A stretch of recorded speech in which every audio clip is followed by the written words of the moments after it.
Aníbal, ¿y cuál es el vínculo de todo esto con el tema del presupuesto?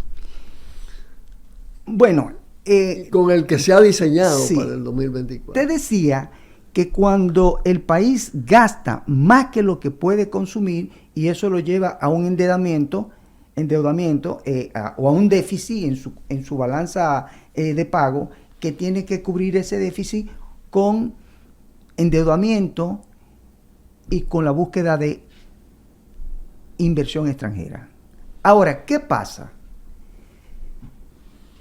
Hay otras fórmulas, no de corto plazo, de más largo plazo, que es producir, aumentar la producción.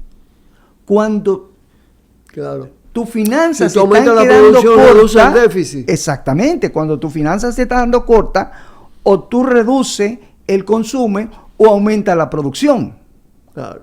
Entonces, si ves el presupuesto público, hay ausencia de un programa real de producción. Tenemos un déficit en eso. Y la relación inversión de capital, gasto corriente, ¿cuál es actualmente? Bueno, actualmente la inversión déjame ver, tenía por aquí. Mira,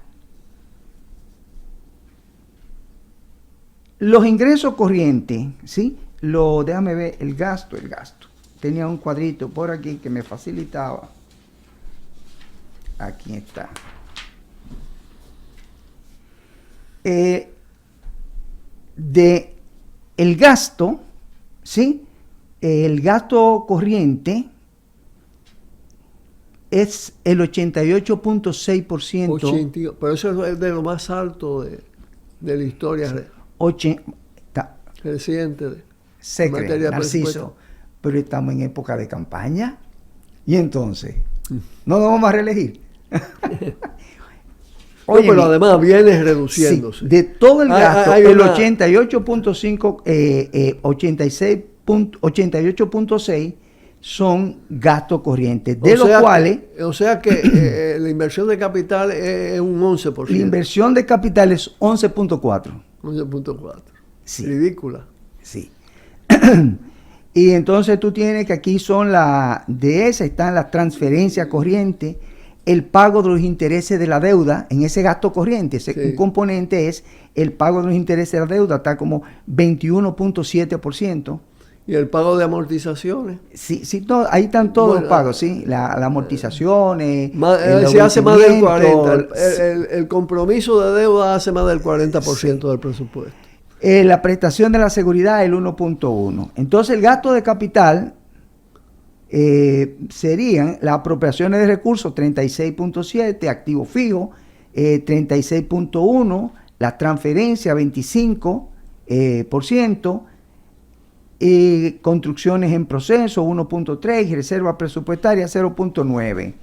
Esa es la estructura del gasto en el nuevo presupuesto. Y tú hablabas de que no aparece un núcleo fuerte de inversión productiva. Efectivamente. No hay un programa de inversión, porque cuando el país se endeuda, se pasa y ya no hay manera, entonces cae en los problemas de pago de esa deuda. Y entonces viene el Fondo Monetario Internacional. El Fondo Monetario Internacional, ¿qué hace? Ok, yo te voy a prestar para que tú soluciones el problema. Te hago un préstamo, pero son préstamos condicionados. Y el país tiene que regalarlo todo a las multinacionales. Así es como se hace. O sea, porque cuando aparece el Fondo Monetario... Primero, pagar deuda con más deuda. Sí. Y pagar más deuda con más deuda condicionada en la lógica neoliberal. Exactamente. De la privatización, de la entrega de los recursos naturales. Etcétera. Y entonces te mandan a hacer lo que le llaman un ajuste estructural. El país tiene que tener recursos con qué pagar, pero como tiene un déficit, no tiene con qué pagar, porque tú exportas, haces negocio con el exterior, recibe dinero, demanda del exterior importaciones y paga, y así es como se relacionan los países. Pero cuando tú tienes un déficit, si estás importando, consumiendo más de lo que tiene de ingreso en divisa, entonces ya no tiene con qué pagar la deuda. Y ahí es donde cae en el famoso default o en condiciones de impago, de deuda. Ahí aparece el Fondo Monetario Internacional y entre las condiciones para hacerte un préstamo está el ajuste estructural de lo que hablaba Milei, en lo que está Milei hoy, y lo que hizo Jorge Blanco. Ahí entra el Banco Mundial. Sí. ¿Qué es el ajuste estructural? Bueno, tú tienes que tener un excedente de divisa para que pagues. Si tú no tienes suficiente producción, entonces tienes que bajar el consumo. Entonces, bajar el consumo para que comience a generar un excedente que se utilice para pagar. Lo que implica empobrecer. No, empobrecer no solo es que en un país como el nuestro, donde los niveles de pobreza, ¿dónde andan? Yo diría que la pobreza del país real está en no menos de un 50% de la población. Así es. En no menos de un 50%. Cuando a un país como ese, así de manera uniforme, tú le mandas a reducir el consumo, esas grandes masas, esos grandes sectores de la población, tú lo mandas a morirse de hambre. Eso fue lo que ocurrió aquí en el abril del 84, que la gente salió a la calle. ¿Y cuál era el objetivo de los disturbios y la cosa? ¿Donde había comida? Claro. Porque con los ingresos que tenía, no le daba para hacer la comida del día. Claro. Entonces, y lo que está pasando, sí, que mucha gente aquí hace una comida diaria, a veces pasa el día claro, sin comer. Una comida eso diaria. No está registrado. Sí, no sé, pero eso debe andar como en un 12% de familias que hacen una sola comida diaria. Normalmente lo que hacen el llamado... y en el nivel en que está la deuda, ese riesgo. La deuda es manejable, pero si tú ves, por ejemplo, todavía es manejable. Pero si tú ves, por ejemplo, lo que es en el propio análisis que hace el presupuesto, el entorno internacional del que dependemos, que el crecimiento de Estados Unidos está para el próximo año,